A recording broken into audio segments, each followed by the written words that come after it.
رات کے اندھیرے میں جنوبی پنجاب کے قبائلی علاقوں راجنپور اور ڈیرہ غازی خان کے سنگم پر ایک ویڈیو خفیہ طور پر ریکارڈ ہو رہی تھی۔ کیمرہ لرز رہا تھا۔ زمین پر ایک انسان بندھا ہوا تھا، خون میں لت پت، تڑپتا ہوا۔ اس کے بازو اور ٹانگیں مضبوطی سے جکڑی ہوئی تھی۔ وہ چیخ رہا تھا، رحم کی بھیک مانگ رہا تھا۔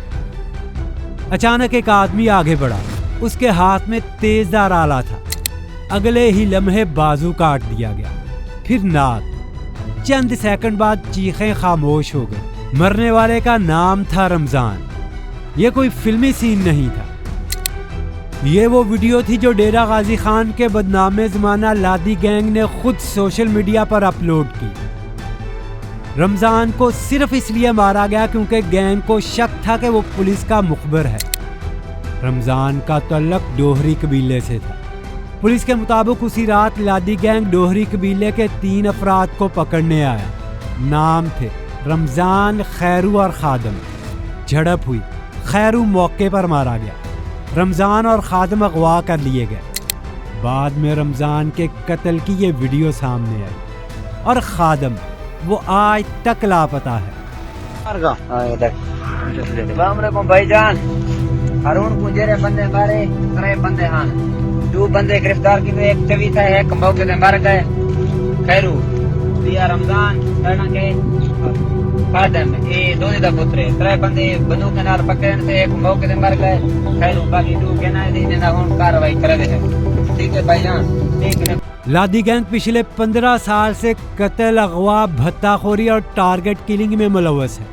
کئی سرغنہ مارے گئے، کئی مقابلوں میں ختم کیے گئے۔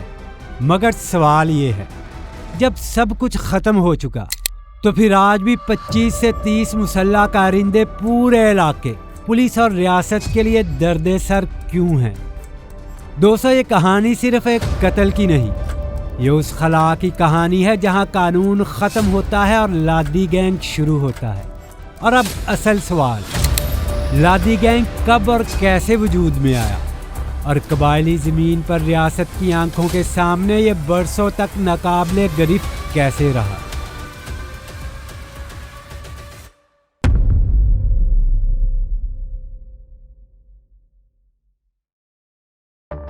رمضان کی ویڈیو وائرل ہوتے ہی ایک ہی سوال ہر طرف گونجنے لگا، یہ لوگ آخر اتنے شفاف کیوں بنے؟ دلچسپ بات یہ ہے کہ لادی گینگ خود کو پیدائشی مجرم نہیں مانتا تھا۔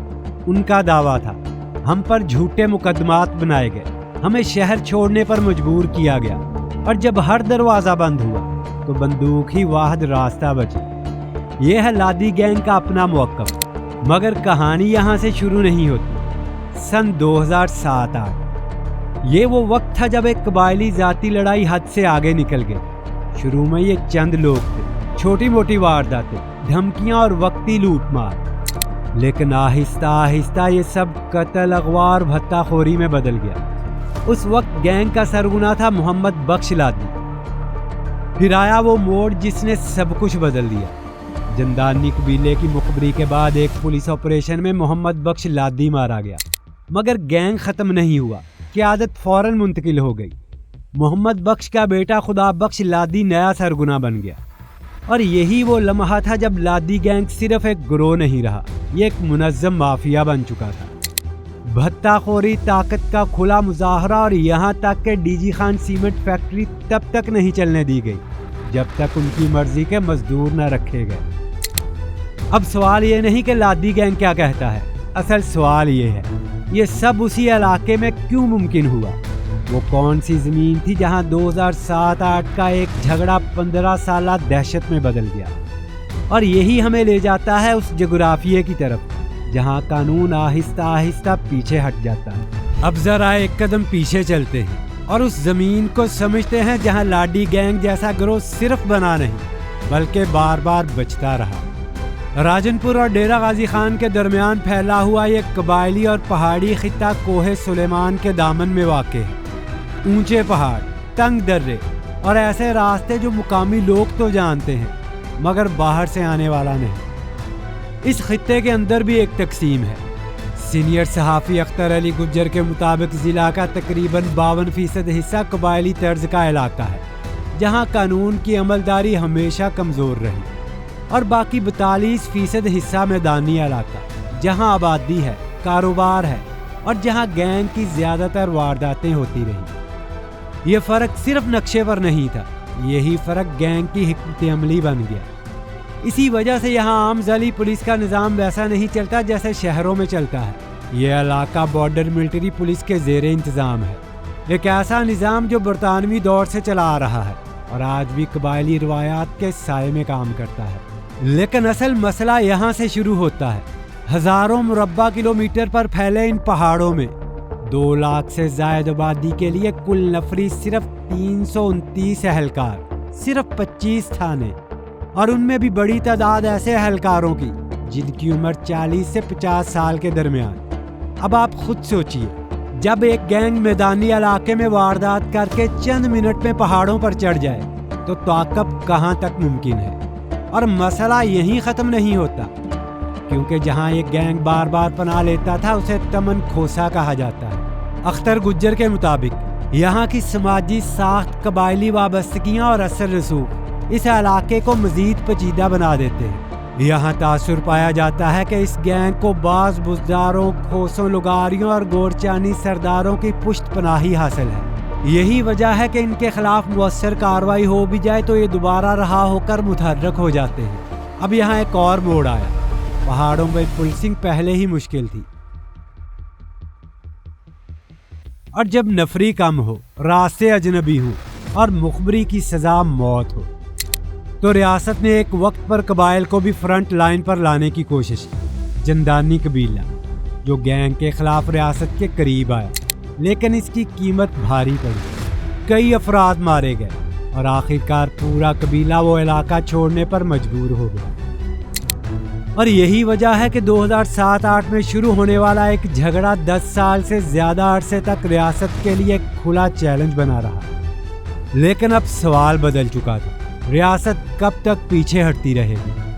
اور یہی ہمیں لے جاتا ہے اس مرحلے کی طرف جہاں حکومت نے فیصلہ کیا اب یہ کھیل ختم کرنا ہوگا۔ رمضان کی ویڈیو کے بعد ریاست نے یہ طے کر لیا کہ اب تاخیر کی کوئی گنجائش نہیں۔ یہ ایک مشترکہ آپریشن تھا جس میں Punjab police, border military police اور رینجرز ایک ہی کمانڈ کے تحت میدان میں اترے۔ یہ کوئی محدود کارروائی نہیں تھی۔ آپریشن میں استعمال ہوا 80 گاڑیوں کا قافلہ، جن میں 5 بختر بند گاڑیاں، 6 بلٹ پروف وہیکلز، سنائپر ٹیمیں اور ڈرونز شامل تھے، تاکہ پہاڑوں میں چھپے ٹھکانوں پر نظر رکھی جا سکے۔ ہدف واضح تھا، درہ سفیدو کا شعبہ اور تمن کھوسا کے پہاڑی سلسلے۔ یہاں ریاست نے صرف گرفتاریوں پر اکتفا نہیں کیا، 8 سے زیادہ ٹھکانے مسمار کیے گئے، کچھ کو گرایا گیا، کچھ کو نظر آتش کیا گیا، تاکہ یہ پیغام واضح ہو جائے کہ اب یہاں واپسی آسان نہیں ہوگی۔ آپریشن کے پہلے مرحلے میں 11 سہولت کار گرفتار کیے گئے، وہ لوگ جو پیسے، موبائل سمز اور لاجسٹک مدد فراہم کر رہے تھے۔ یہ بھی پہلی بار ہوا کہ گینگ کے خاندانی اور مالی نیٹ ورک کو براہ راست نشانہ بنایا گیا۔ لیکن گینگ کے مرکزی کردار خدا بخش لادی اور اس کا قریبی کمانڈر کارروائی سے پہلے فرار ہو چکے تھے۔ اطلاعات کے مطابق انہوں نے پنجاب سے نکل کر بلوچستان کے سرحدی علاقوں کا رخ کیا۔ لیکن ایک بات واضح تھی، لادی گینگ کا محفوظ حصار ٹوٹ چکا تھا، پہاڑ خالی کرائے جا رہے ہیں۔ تقریباً 40 پہاڑیاں فورسز نے کلیئر کی۔ یہ ایک علامتی موڑ تھا۔ ریاست پہلی بار صرف پیچھا نہیں کر رہی بلکہ علاقہ واپس لے رہی۔ مگر سوال اب بھی باقی، کیا چند ٹھکانے گرانے سے ایک پورا نظام ٹوٹ جاتا ہے یا اصل جنگ اب بھی باقی تھی؟ آپریشن کے بعد لادی گینگ کا سرغنہ خدا بخش لادی بھی بعد میں ایک کارروائی میں مارا گیا۔ یوں ایک گینگ ختم ہوا، مگر سوال آج بھی باقی ہے، کیا وہ خلا بھی ختم ہوا جس نے لادی گینگ کو جنم دیا تھا؟